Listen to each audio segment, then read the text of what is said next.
Hello दोस्तों, नमस्कार। BPN institute of education में आप सभी का दिल से स्वागत है। मैं विनोद कुमार आप सभी का दिल से स्वागत करता हूं। दोस्तों, जैसा कि आपको पता है, बीपीएन इंस्टीट्यूट के द्वारा धमाका सीरीज का संचालन किया जा रहा है, जिसमें सीईटी स्पेशल ये सीरीज हमने चला रखी है, जिसके अंतर्गत सभी सब्जेक्ट जो कि सीईटी में लगते हैं, सभी की क्लासेस निरंतर चल रही है। आप सभी को बता दूं कि जो क्लासेस है सुबह 9 बजे से शुरू होती है और सभी क्लासेस कंटिन्यू चलती रहती है। तो आप सभी को इन क्लासों को देखना चाहिए, सभी लोग इन क्लासों को शेयर कर दें।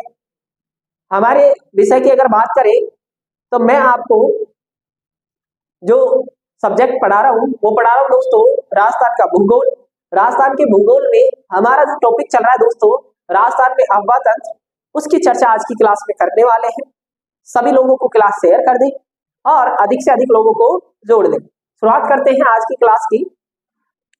अच्छा, एक चीज और बता दूं दोस्तों, हमने जो पिछली क्लास है उसमें राजस्थान के अफवाह तंत्र में मैं बात करूं तो बंगाल की खाड़ी के अफवाह तंत्र की चर्चा कर ली थी और हम बात कर रहे थे अरब सागर के अफवाह तंत्र की, जिसमें भी हम माही नदी, साबरमती, सुकेल, पश्चिमी मनास जैसी कुछ नदियों की चर्चा कर चुके हैं। आज चर्चा करेंगे दोस्तों लूनी नदी से संबंधित और उसकी सहायक नदियों से संबंधित। तो शुरुआत करते हैं आज की क्लास की।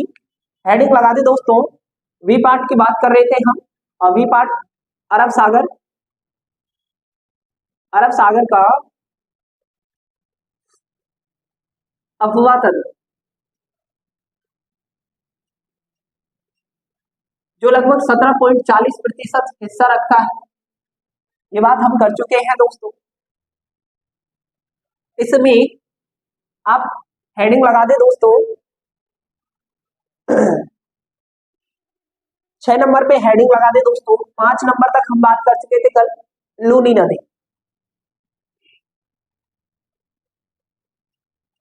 लूनी नदी की अगर बात करूं तो अजमेर से इसका उद्गम होता है दोस्तों, दो धाराओं के रूप में, एक सरस्वती और एक सागरमती। इस प्रकार से जो दो नदियां हैं, दो धाराएं हैं, उनके रूप में इसका उद्गम होता है।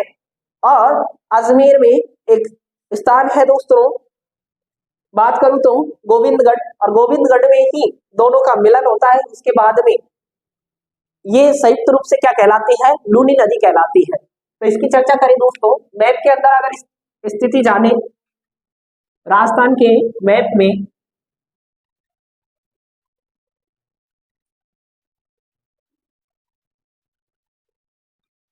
सुंदर सा राजस्थान का मैप तैयार किया जाए एक है।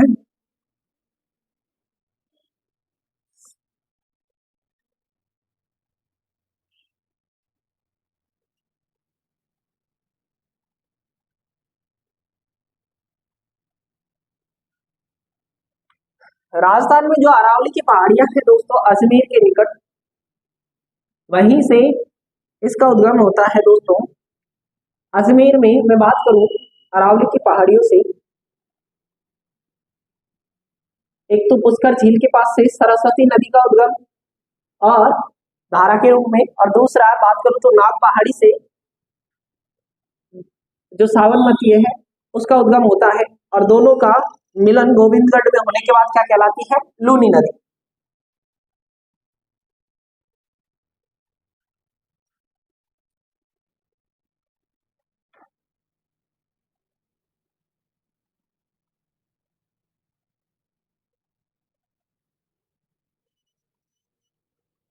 बात करें लूनी नदी की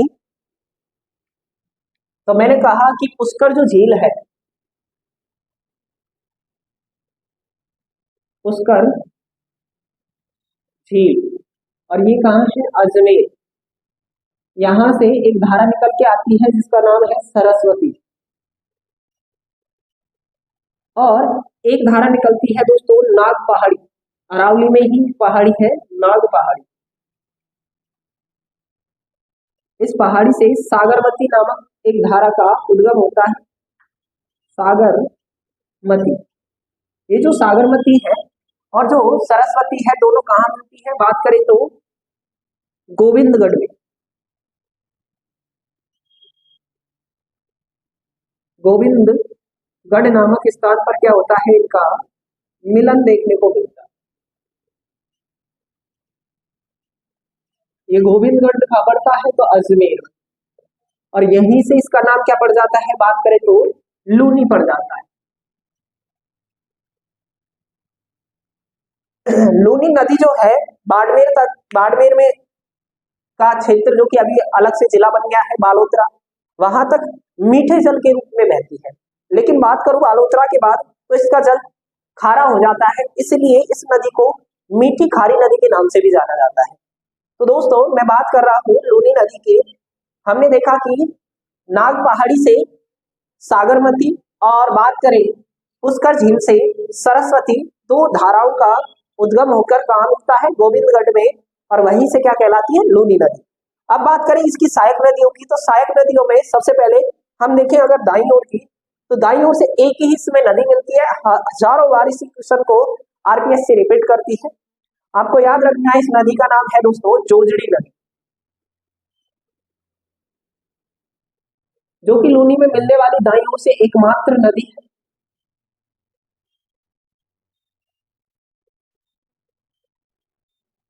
जोजड़ी जोजड़ी जो नदी है दोस्तों, ये लूनी में दाईं ओर से आके मिलती है। बात करें बाईं ओर की नदियों की, तो बाईं ओर की नदियों में इसमें मिलने वाली जो नदियां हैं उसमें लीलड़ी है, गुहिया है, बांडी है, मीठड़ी है, सुकड़ी है, गवाई है, सागी, ऐसी महत्वपूर्ण कुछ नदियां हैं, तो उनकी भी चर्चा कर लेते हैं दोस्तों।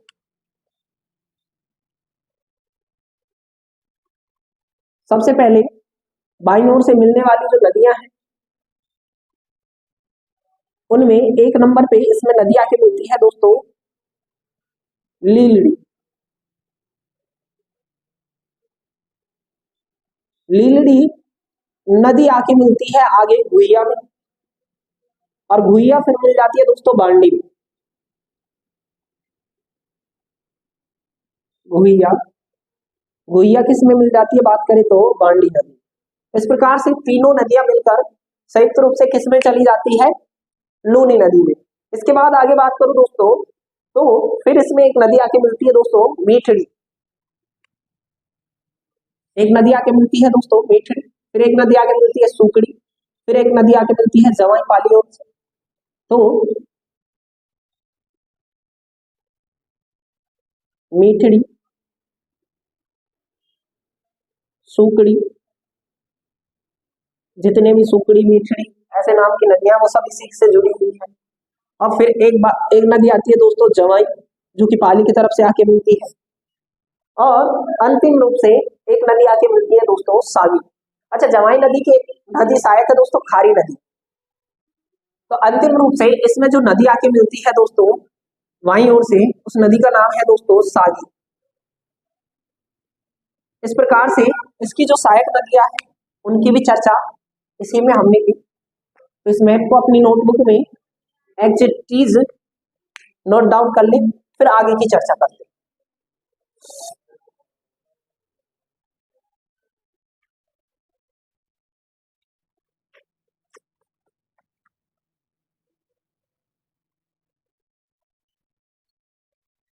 तो दोस्तों एक चीज और आपके याद दिला दूं दोस्तों, कि जो ये नदियों का क्रम है, बात करूं लूनी नदी के नदियों का क्रम का, उत्तर से दक्षिण बाईं ओर से मिलने वाली में, दाईं ओर से तो एक ही नदी आती है जोजड़ी। आपको कई बुक्स में मिलेगा दोस्तों उत्तर से दक्षिण बाईं ओर की नदियों के क्रम में जो सबसे पहले आपको गुहिया नदी लिखा हुआ मिलेगा, गुहिया। उसके बाद में आपको मिलेगा लीलड़ी, फिर मिलेगा आपको बांडी,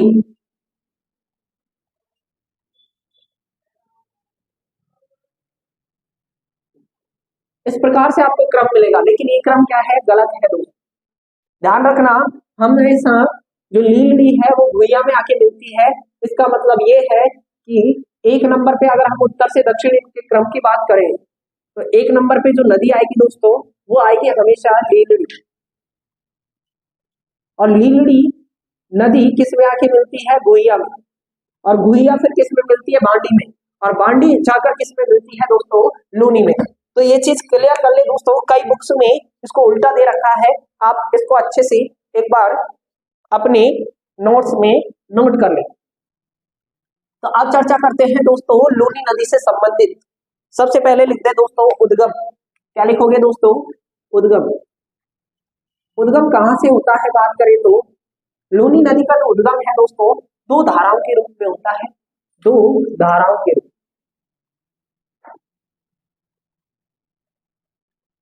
रूप में। कौन कौन सी दो धारा है? एक नंबर पे लिखे दोस्तों सरस्वती,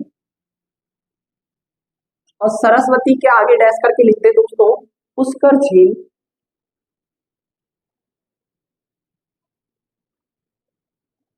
पुष्कर झील के पास अरावली की पहाड़ियां हैं अजमेर। कहां पे है? अजमेर। और दो नंबर पे लिख दे दोस्तों सागरमती।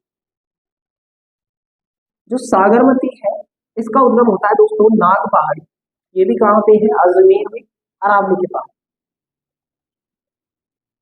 और ये कहां है दोस्तों? अजमेर। इस प्रकार से दो धाराओं के रूप में किस नदी का उद्गम होता है? बात करूं तो लूनी नदी का।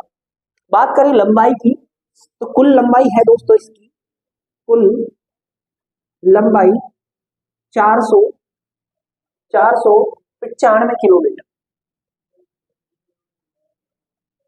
लेकिन हम पढ़ रहे हैं राजस्थान, तो हम राजस्थान में इसकी लंबाई की चर्चा करेंगे दोस्तों। जो राजस्थान है उसमें इसकी लंबाई देखने को मिलती है दोस्तों 330 किलोमीटर। कितनी लंबाई देखने को मिलती है? तो राजस्थान में देखने को मिलती है दोस्तों 330 किलोमीटर लंबाई। कुल लंबाई 495, क्योंकि गुजरात के कच्छ के रण में ये चली जाती है, ये भी ध्यान रखना दोस्तों। और वहां जाकर अलग अलग धाराओं के रूप में वितरित हो जाती है। आगे बात करें दोस्तों इसके विस्तार की, तो लूनी नदी का जो विस्तार है दोस्तों वो देखने को मिलता है हमें अजमेर, नागौर, ब्यावर। विस्तार की अगर बात करें, अजमेर, अजमेर के बाद नागौर में जाती, नागौर के बाद ब्यावर, बाड़मेर, पहले आएगा दोस्तों बालोतरा, बालोतरा, बाड़मेर, बाड़मेर के बाद बात करूं दोस्तों तो सांचौर, सांचौर, और उसके बाद चली जाती है दोस्तों गुजरात। तो इसका जो विस्तार है दोस्तों अजमेर, नागौर, ब्यावर, बालोतरा, बाड़मेर व सांचौर में देखने को मिलता है। लूनी नदी की अगर बात करूं दोस्तों तो इसे लिख दे इसी में, इसे खारी और मीठी नदी के नाम से जाना जाता है। क्यों जाना जाता है? चीज मैंने आपको पहले बताई कि इसका जो जल है अजमेर से लेकर के और बालोतरा तक इसका जल कैसा रहता है? बात करें तो मीठा होता है, लेकिन बालोतरा को जैसे ही क्रॉस करती है, बालोतरा से इसके जल में खारापन आ जाता है और उसके बाद ये नदी खारे रूप में बहती है। इसीलिए इस नदी को क्या कहते हैं? मीठी खारी नदी के नाम से भी जाना जाता है।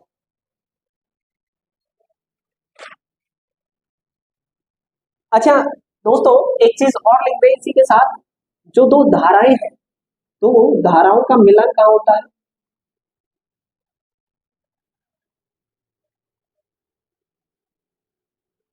सरस्वती और वो, उसी के आगे अगर जगह है तो लिख दे गोविंदगढ़। और गोविंदगढ़ कहाँ है? अजमेर। और वहीं से क्या कहलाती है? लूनी कहलाती है। तो ये आपको ध्यान रखना है।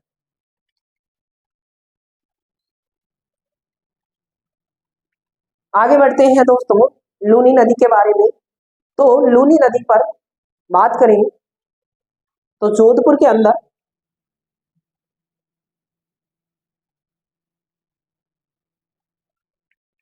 लूनी नदी पर जोधपुर के अंदर एक बांध बना हुआ है दोस्तों, जसवंत सागर बांध।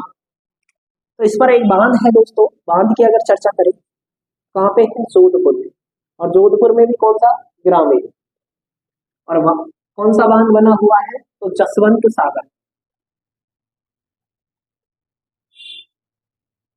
सागर बांध। ये जो बांध है दोस्तों, इस बांध को पिचियाक बांध भी कहते हैं लोग, तो ये चीज भी याद रखें। आगे बात करूं दोस्तों, तो लूनी नदी को खारी होने के कारण लवणवती भी कहते हैं, ये चीज भी आप याद रखें। अब बात करें दोस्तों लूनी नदी के इतिहास की, तो बात करूं वैदिक काल की, तो वैदिक काल में से मरुद वृद्धा कहा है, इसका जो नाम है वैदिक वैदिक नाम जो है, वैदिक काल का जो नाम है वो क्या है? मरुद वृद्धा। जबकि बात करूं कालिदास जी की,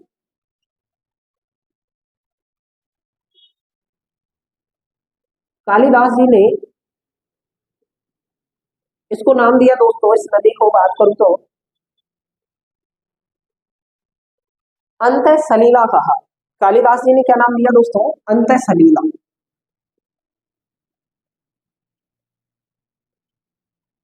ये क्या है? लूनी नदी के अन्य नाम है। बात करूं वैदिक काल में इसका नाम क्या था? वेदों के अंदर किस नाम से जानी जाती है?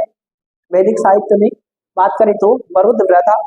जबकि बात करें किसमें? कालिदास जी की, तो कालिदास जी जो कि महाकवि हुए हैं, उन्होंने क्या कहा? इसको अंत सलीला कहकर पुकारा है।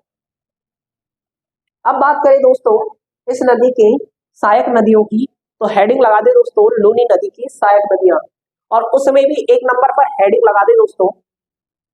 अच्छा, पहले सहायक नदियों के नाम लिख लो, जितनी भी आपको ब्लैक व्हाइट बोर्ड पे दिखे। सहायक नदियां,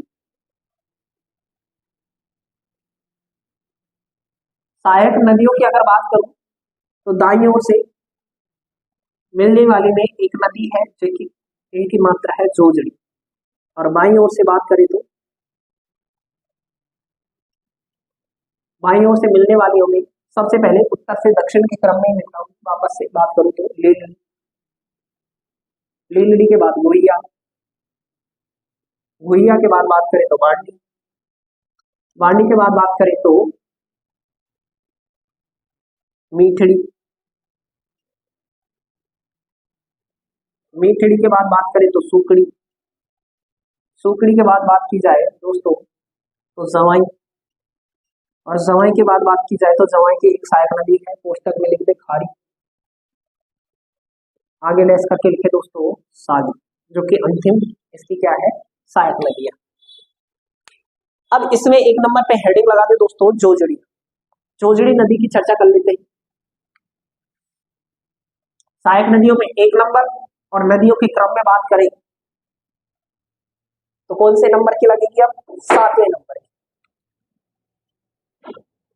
जोजड़ी नदी।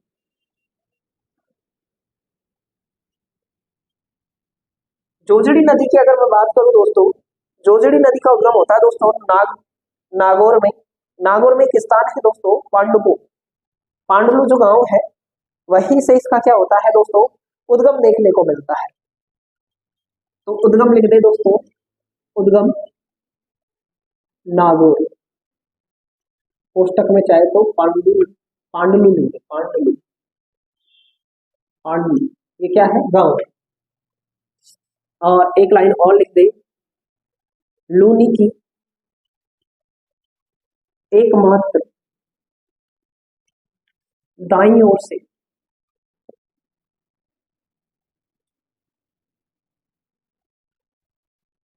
मिलने वाली सहायक नदी,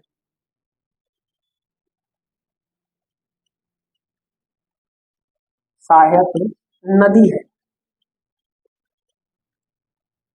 लूनी की दाईं ओर से मिलने वाली एकमात्र क्या है? सहायक नदी है।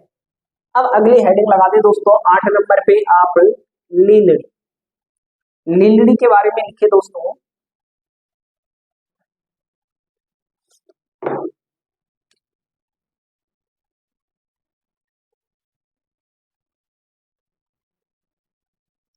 लीलड़ी जो नदी है दोस्तों, इसका उद्गम होता है दोस्तों ब्यावर में। ब्यावर में एक क्षेत्र पड़ता है दोस्तों जवाद, उस क्षेत्र के पास से इसका क्या होता है? उद्गम देखने को मिलता है। तो लीलड़ी नदी का जो उद्गम है वो कहाँ से होता है दोस्तों? ब्यावर से। क्या होता है? उद्गम। ब्यावर से उद्गम होने के बाद ये दोस्तों पाली में बहती है, और पाली के बाद किस में जाके मिल जाती है? पाली में बहते हुए गुहिया से मिल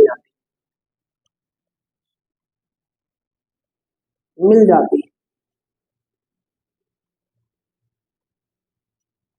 आगे बात करें दोस्तों 9 नंबर पे हेडिंग लगा दे दोस्तों गुहिया, और गुहिया के बारे में लिखते दोस्तों, उद्गम में लिखे दोस्तों पाली जिले से, और बांडी में मिल जाती है। कहां से होता है उद्गम की बात करें तो पाली से, और पाली में ही बहते हुए कौन सी नदी में मिल जाती है? पाली में बांडी नदी, बांडी में मिल जाती है।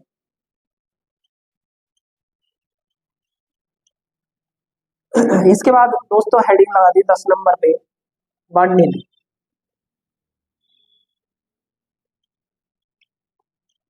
बांडी नदी के अगर उद्गम की बात करें दोस्तों, उद्गम होता है बांडी नदी का अरावली में, पाली जिले से ही होता है, अरावली की पहाड़ियों से। और ये जो नदी है दोस्तों पाली के बाद जोधपुर ग्रामीण, और जोधपुर ग्रामीण में जाकर किससे मिल जाती है बात करूं तो लूनी से मिल जाती है। तो बांडी के बारे में लिख दे दोस्तों उद्गम। उद्गम कहां से देखने को मिलता है तो पाली में, पाली में भी कौन सी जगह? कोष्टक में लिख दे अरावली की पहाड़ी से, अरावली की पहाड़ी। आगे लिखिए दोस्तों जोधपुर ग्रामीण में, जोधपुर ग्रामीण में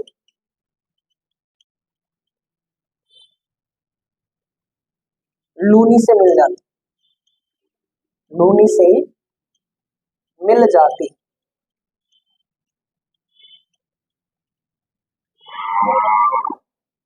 आगे बात करें दोस्तों बांडी से संबंधित एक दो बात और कर लेते हैं। जो बांडी नदी है दोस्तों, इस पर एक बांध बना हुआ है दोस्तों, हेमावास का बांध। और वो जो बांध है हेमावास का, वो कौन से गांव में बना हुआ है तो बात करें तो हेमावास नामक गांव में ही बना हुआ है, इसीलिए उससे क्या नाम दिया गया है? हेमावास का बांध। तो आप लिख दे दोस्तों इसके बारे में, जो बांडी नदी है इस पर जो बांध है, कौन सा बांध बना हुआ है दोस्तों? हेमावास का बांध। हेमावास का बांध कौन से जगह पे है तो हेमावास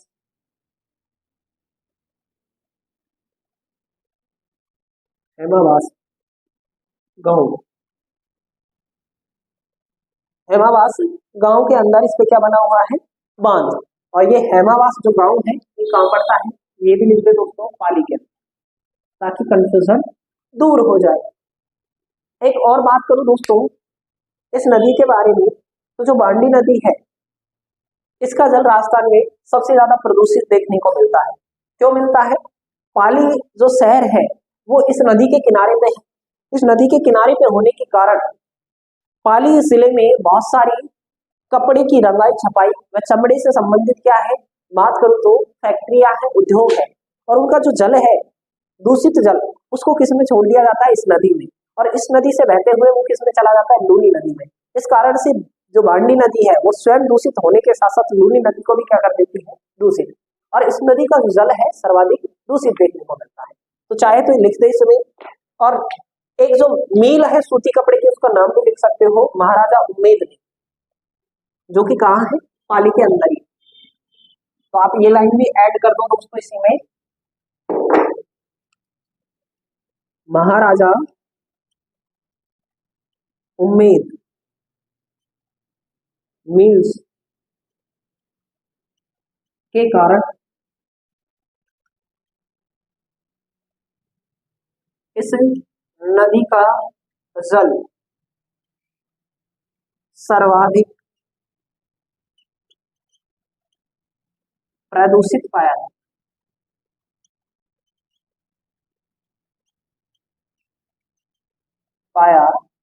जाता है।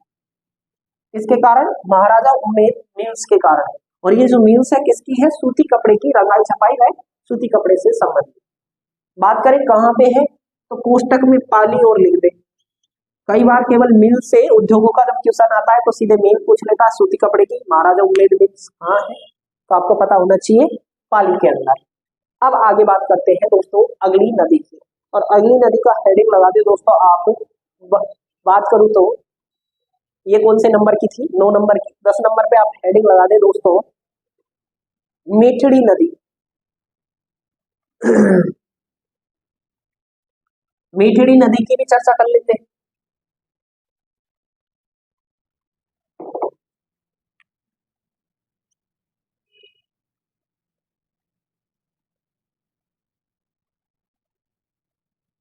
ये जो मीठड़ी नदी है ये भी किसकी सहायक नदी है, बात करें तो लूनी की सहायक नदी है। इसका अगर उद्गम की मैं बात करूं दोस्तों तो इसका उद्गम हमको देखने को मिलता है दोस्तों पाली से। उद्गम पाली से, आगे लिख दे इसी में बालोतरा में जाकर, बालोतरा में लूनी से मिल जाती है, लूनी से मिल जाती है। अगला लिखे दोस्तों 11 नंबर पे, मीठड़ी के बाद आती है दोस्तों सुकड़ी, सुकड़ी नदी। नदियों के नाम ही देखो दोस्तों, मीठड़ी, सुकड़ी, लीलड़ी, ऐसा लगता है जैसे कमजोर व्यक्ति है ना, आसानी से याद होने वाले नाम। बात करूं किसकी दोस्तों, सुकड़ी की, तो जो सुकड़ी नदी है इसका उद्गम पाली में होता है देसूरी के पास से, और उसके बाद ये पाली और जालोर और बालोतरा में क्या करती है, बहती है। कहां से होता है इसका उद्गम, तो पाली के अंदर। बात करूं देसूरी, देसूरी में अरावली की पहाड़ियों से, अरावली की पहाड़ी से क्या होता है, उद्गम होता है। बाहर क्षेत्र की बात करें तो पाली, पाली के बाद कोष्टक आगे लिखे दोस्तों जोधपुर, जोधपुर भी ग्रामीण, पाली जोधपुर ग्रामीण।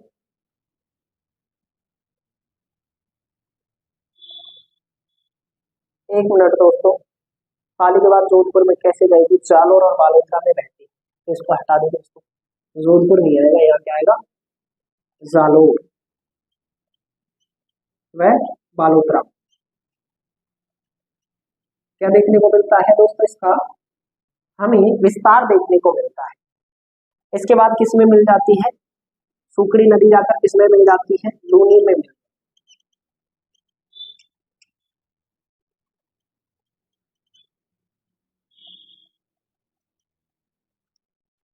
अगली हेडिंग लगाए दोस्तों 12 नंबर पे, महत्वपूर्ण नदी है।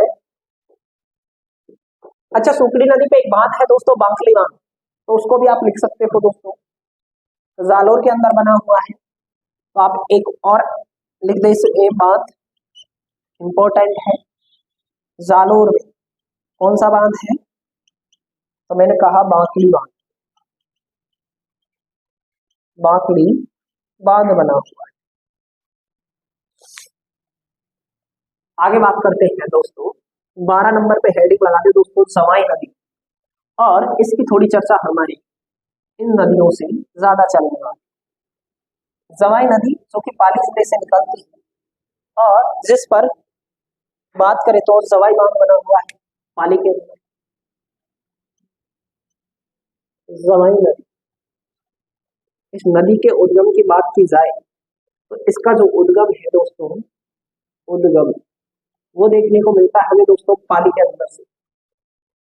पाली में एक जगह है दोस्तों मोरैया गांव, और वहीं से इसका क्या देखने को मिलता है, हमें उद्गम देखने को मिलता है। तो आप लिखते हैं दोस्तों पाली, और पाली के आगे कोष्टक में लिख दे दोस्तों अरावली की पहाड़ी से।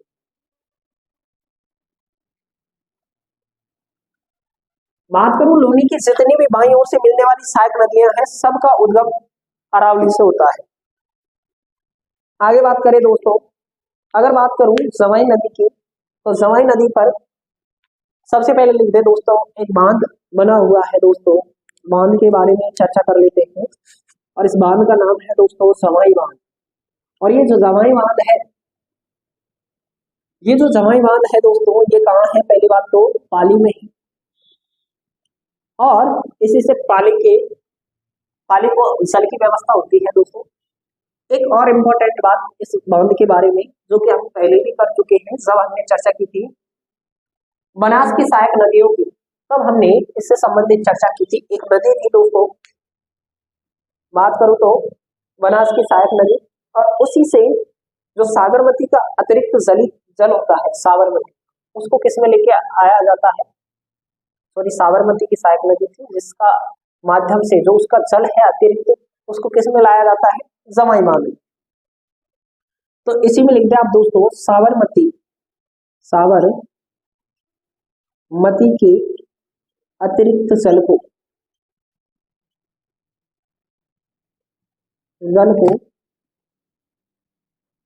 जमाई बांध में लाया जाता है, जमाई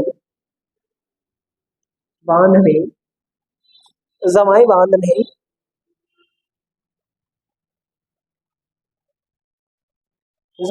में सही परियोजना के माध्यम से लाया जाता है, सही परियोजना के माध्यम से लाया जाता है,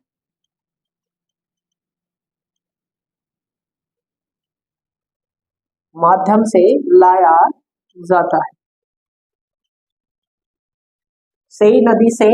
और बात करूं जमाई बांध तक, जमाई नदी की भी एक सहायक नदी है दोस्तों खारी नदी। उस खारी नदी के माध्यम से अरावली को खोदकर उसके नीचे से सुरंग बनाई गई, और उस सुरंग के माध्यम से सही नदी से खारी नदी तक क्या बनाई गई है, सुरंग बनाई गई है, और उस खारी नदी के माध्यम से जल को कहां पहुंचा दिया जाता है, फिर पाली में जमाई बांध के अंदर। इस प्रकार से इस परियोजना के माध्यम से साबरमती का अतिरिक्त जल कहा जाता है जमाई बांध। आगे बात करें दोस्तों इस नदी से संबंधित इसके बहाव क्षेत्र की, तो पाली जालोर और बालोतरा में बहती है। कहाँ कहाँ बहती है, पाली, जालोर, और जालोर के साथ साथ कहाँ पे बहती है, बालोतरा।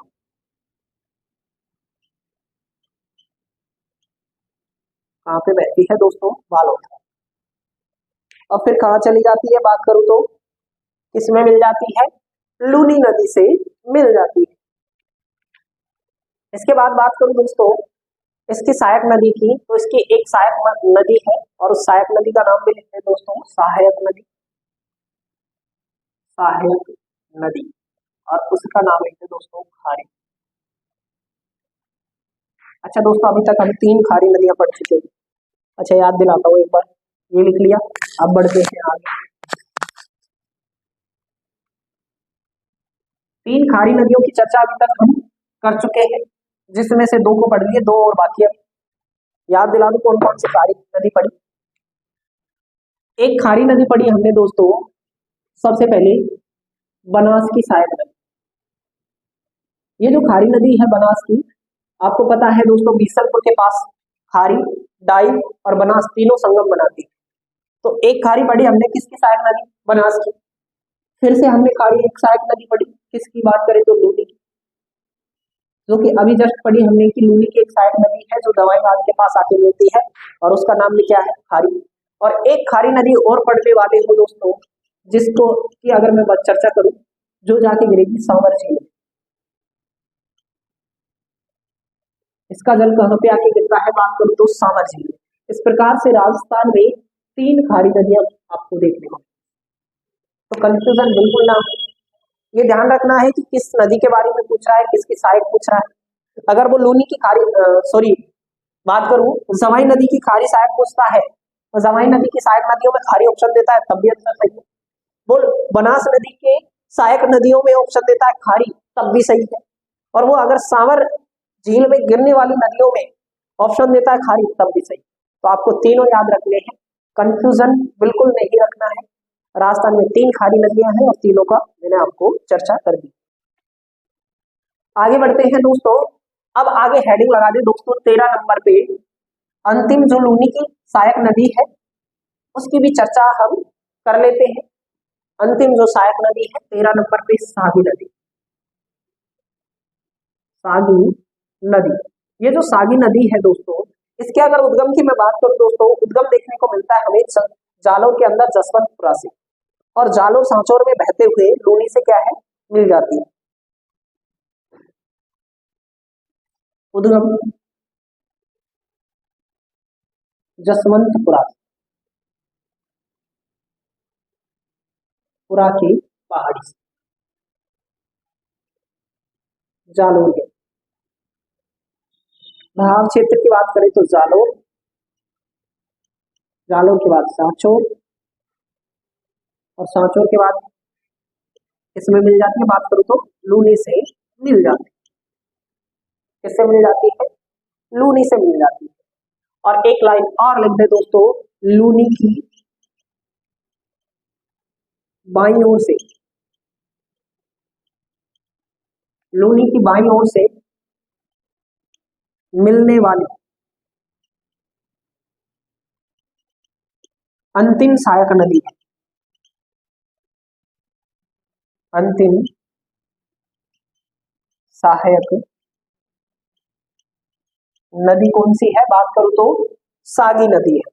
इस प्रकार से हमारी चर्चाएं खत्म होती है दोस्तों अरब सागर के अफवाह तंत्र से संबंधित। इसी के अंदर इतना ही हमें पढ़ना है, जिसमें हम महत्वपूर्ण नदियों की, सभी महत्वपूर्ण नदियों की चर्चा कर चुके हैं।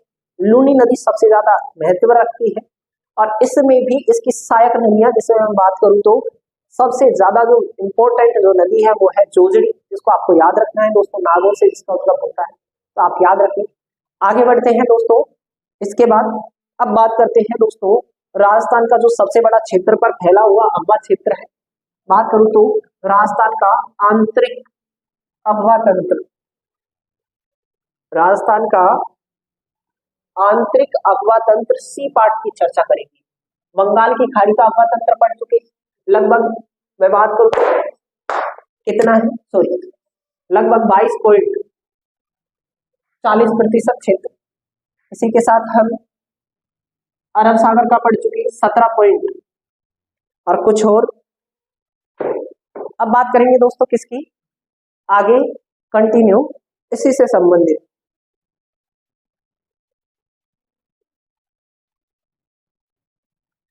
तो दोस्तों हेडिंग लगा दे सी नंबर पे, अंतः प्रवाह का क्षेत्र। सी नंबर पे हेडिंग क्या लगाना है?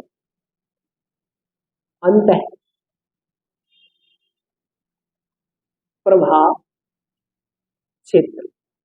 और इसकी हमने चर्चा की थी दोस्तों, कितना प्रतिशत है? 60.20%। राजस्थान के कुल अफवाह क्षेत्र का हिस्सा कौन रखता है? अंतः प्रवाह क्षेत्र रखता है।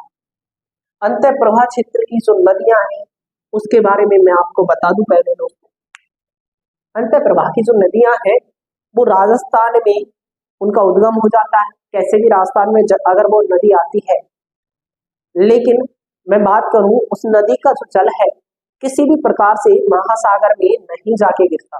इनका जल या तो किसी झील में जाके गिरेगा, या फिर इनका जल, और मैं बात करूं रेगिस्तान में जाके ये नदियां क्या हो जाती है? सूख जाती है। इस कारण से इन नदियों को क्या कहा गया है? अंतः प्रवाह वाली नदियां। तो समझ में आई बात?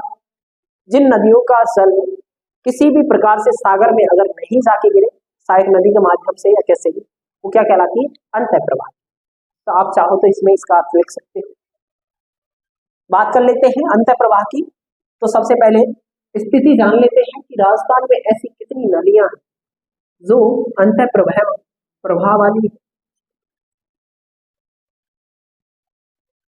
राजस्थान की नदियों में अगर बात करूं अंतः प्रवाह की, तो ऐसी कितनी नदियां हैं जो राजस्थान में अंतः प्रवाह के नाम से जानी जाती है?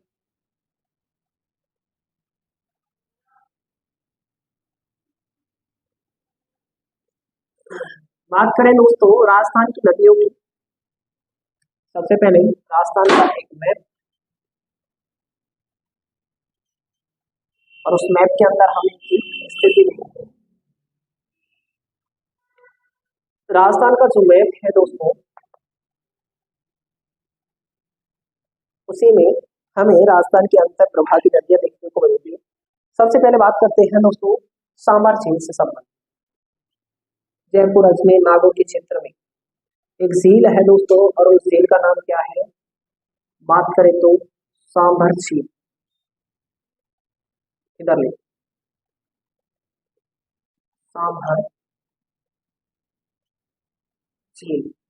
इस सांभर झील में जितनी भी नदियां आके मिलती है वो सभी क्या कहलाती है दोस्तों, अंतः प्रवाह की नदियां। जयपुर से दो नदियां आती है दोस्तों, एक रूपनगढ़ और एक मेंथा। दो नदियां जयपुर की तरफ से आके गिरती है दोस्तों, एक तो मेंथा और एक रूपनगढ़। तो मेंढा भी लिख देता दोस्तों, है ना, तो याद रखना मेंथा और एक रूपनगढ़। इसके अलावा बात करूं दोस्तों अजमेर की तरफ से, तो अजमेर की तरफ से इसमें दो नदियां आके गिरती है, एक अजमेर की तरफ से और एक बात करूं तो सीकर की तरफ से, खंडेला की पहाड़ी से दो नदियां और आती है इसमें। बात करूं खंडेला की पहाड़ी से तो आती है दोस्तों खंडेला की पहाड़ी,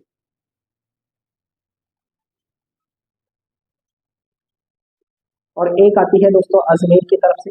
खंडेला की पहाड़ी से जो नदी आती है उसका नाम है दोस्तों, बात करूं तो खंडेला नदी। जबकि बात करूं जो अजमेर की तरफ से आती है उसका क्या नाम है, खारी नदी।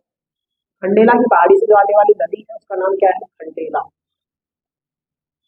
जबकि इसका क्या नाम है, खारी। जस्ट अभी बात करके गया कि खारी नदी किस में आके गिरती है, सांभर झील। अभी तक जो नदियां बनाई है सारी की सारी कैसी है, अंतः प्रवाह की नदियां।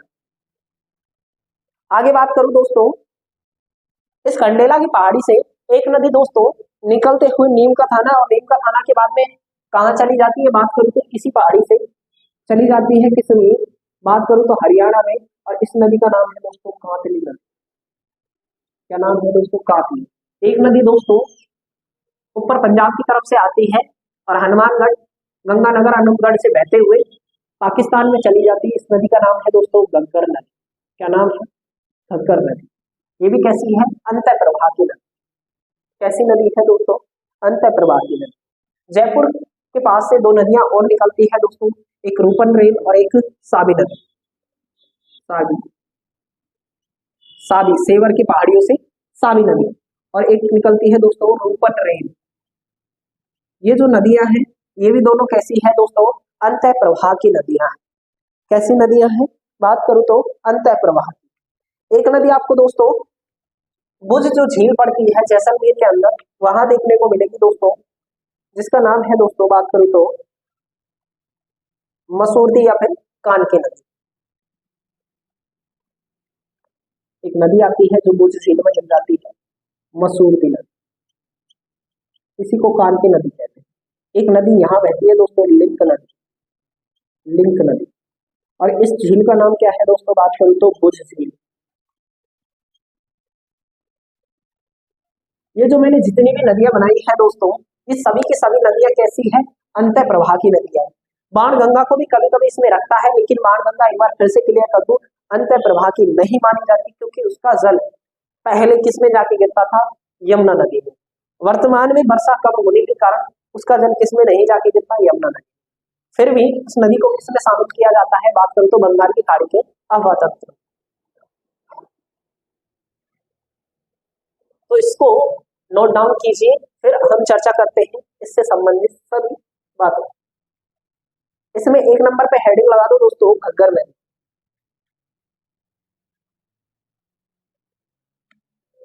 एक नंबर पे हेडिंग लगा दो अंतः प्रवाह में घग्गर नदी। घग्गर नदी में लिखे दोस्तों,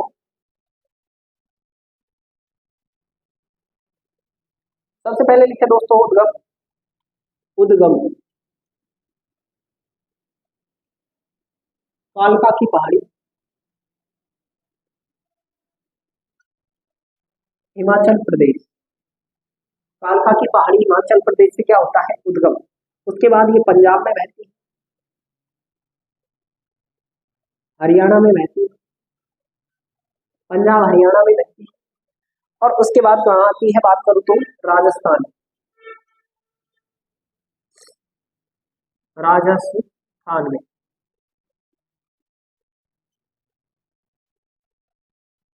इस प्रकार से इसका जो अवध है चार राज्यों में देखने को मिलता है, उसके बाद पाकिस्तान में चली जाती है, राजस्थान में बहने के बाद कहाँ चली जाती है, पाक में चली जाती है।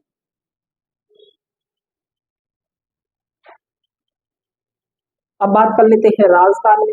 अब राजस्थान में कौन कौन से जिलों में रहती है, बात करूं राजस्थान में, तो राजस्थान में हनुमानगढ़, गंगानगर और अनूपगढ़ में क्या है, इसका आवा क्षेत्र देखने को मिलता है। हनुमानगढ़,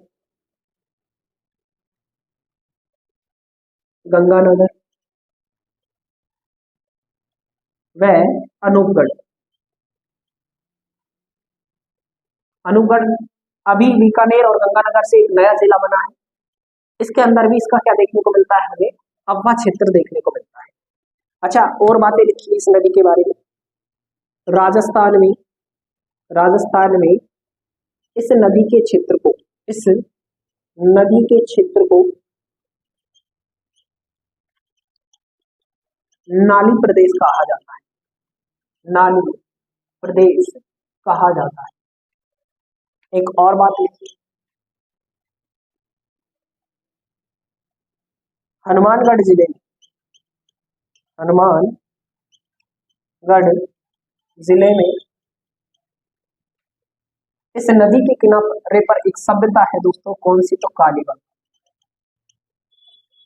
कालीबंगा सभ्यता का विकास हुआ है। कालीबंगा सभ्यता, जिसे काली चूड़ियों के नाम से भी संबोधित किया जाता है दोस्तों, हनुमानगढ़ जिले में कौन सी नदी के किनारे पे देखने को मिलती है, घग्गर नदी के किनारे। तो ये भी आप याद रखें हिस्ट्री की दृष्टि से, इंपॉर्टेंट क्वेश्चन। आगे बात करूं दोस्तों इस नदी की, तो इस नदी को पाकिस्तान में हरका कह के पुकारते हैं। क्या कहते हैं दोस्तों, हरका, चाहो तो लिख लो हकरा, हकरा। अवध क्षेत्र की बात करने के साथ साथ अगर लंबाई की बात करूं राजस्थान में, राजस्थान में लंबाई, राजस्थान में लंबाई तो लगभग 70 किलोमीटर कहाँ बहती है, राजस्थान में बहती है। कौन सी नदी बहती है, घग्गर नदी राजस्थान में लगभग 70 किलोमीटर बहती है। अगली हेडिंग लगाए दोस्तों, मसूरदी नदी या कांटे नदी। 2 नंबर पे हेडिंग लगा दे दोस्तों, मसूरदी नदी। उसके बारे में लिखे दोस्तों, उद्गम जैसलमेर से और कौन सी झील में चली जाती है, बात करूं तो मसूरदी नदी उद्गम जैसलमेर में और भुज झील में जाकर अपना जल गिरा देती है। कौन सी नदी की बात करता हूं, कानके नदी, कानके कह दो या इसी को क्या कह सकते हो, मसूरदी। इसका उद्गम की बात करूं तो जैसलमेर, जैसलमेर में भी कोटड़ी की पहाड़ियां पड़ती है, उसी से इसका क्या देखने को मिलता है, उद्गम देखने को मिलता है। बात करें तो कौन सी झील में जाके गिर जाती है, भुज, भुज झील में, भुज झील में गिर जाती है।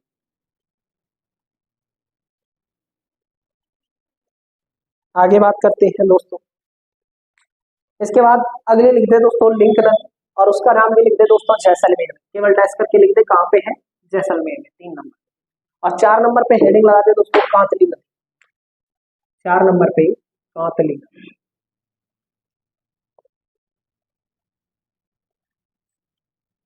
इसका उद्गम होता है दोस्तों खंडेला की पहाड़ी,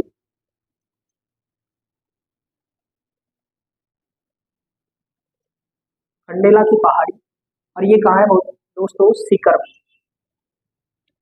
बात करूं तो कहाँ है, सीकर में।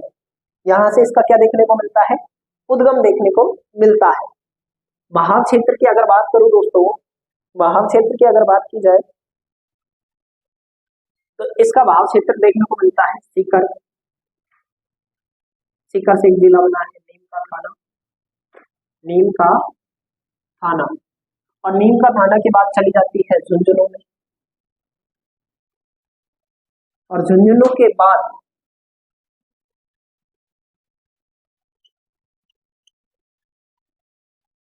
झुंझुनू के बाद चूरू की सीमा पर, चूरू की सीमा पर समाप्त हो जाती है,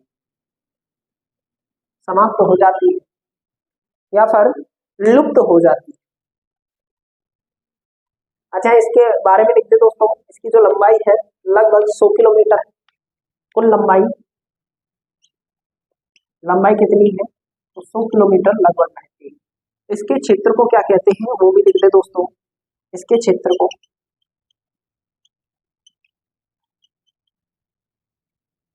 को कांतली नदी का क्षेत्र क्या कहलाता है? तोरावाटी कहलाता है। तोरावाटी कहलाता है।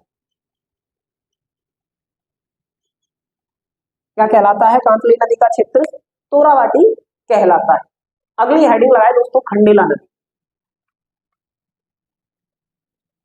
खंडेला नदी, और खंडेला नदी के बारे में लिखते दोस्तों, उद्गम होता है दोस्तों सीकर में खंडेला की पहाड़ियों से, जो कि सावर झील में गिर जाती है। 5 नंबर, खंडेला नदी उद्गम में लिख दे दोस्तों। उद्गम कहाँ से देखने को मिलता है? तो खंडेला की पहाड़ियों से। खंडेला की पहाड़ी से। खंडेला की पहाड़ी कहाँ है? सीकर में। सांभर झील में गिर जाती। सांभर झील में क्या करती है? अपना जल गिरा देती है। बात करूं तो कौन सी नदी? खंडेला नदी। 6 नंबर पे हेडिंग लगाए दोस्तों, मेंथा नदी। और मेंथा नदी के बारे में लिख दे दोस्तों, ऑब्लिक करके इसका कोष्टक में नाम लिख दे। एक और नाम है इसका मेंढा, या तो इसको मेंथा बोलेगा या फिर क्या बोलेगा? मेंढा नदी। तो आप लिख दे उसके बारे में भी, मेंथा नदी के बारे में। इसका जो उद्गम है दोस्तों जयपुर में होता है, और जयपुर ग्रामीण से। कहां से देखने को मिलता है? जयपुर ग्रामीण से। 6 नंबर पे हेडिंग लगा दे दोस्तों, मेंथा नदी।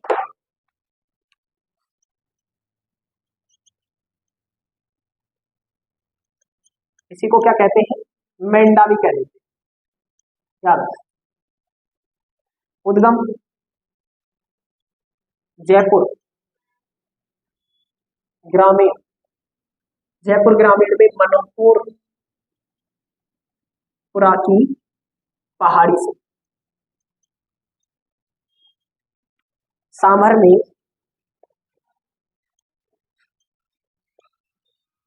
में अपना जल गिराती देती। एक लाइन और लिखे दोस्तों, सांभर झील में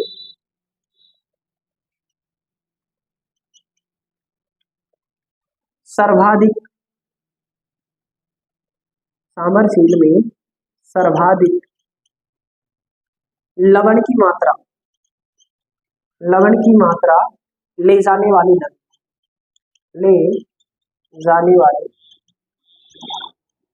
नदी है।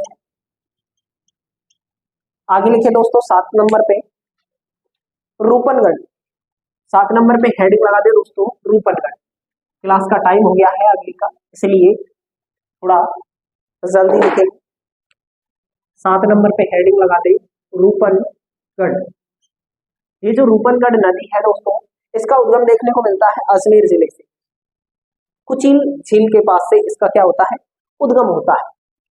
रूपनगढ़ कहां से? अजमेर। और अजमेर में भी कौन सी जगह है? कुचिल झील के पास। कुचिल झील। दोस्तों बात करें तो सांभर में अपना जल गिरा देती है।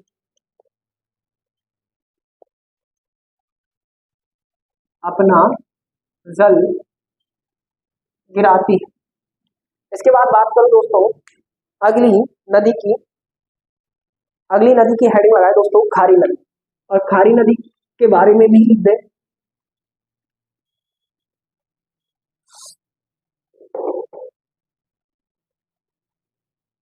खारी नदी,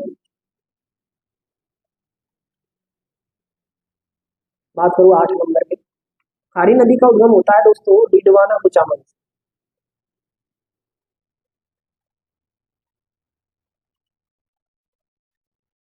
डिडवाना कुचामन से क्या देखने को मिलता है? हमें इसका उद्गम देखने को मिलता है। डिडवाना कुचामन से क्या देखने को मिलता है? उद्गम। सांभर झील में अपना जल गिरा। सांभर झील में अपना जल गिरा देती।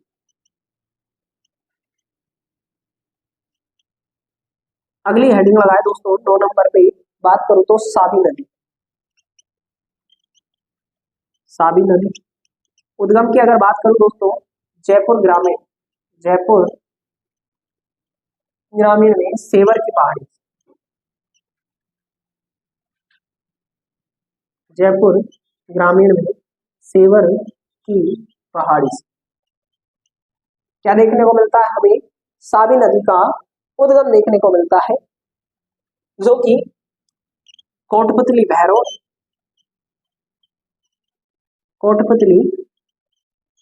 बहरोड व खेरथल तिजारा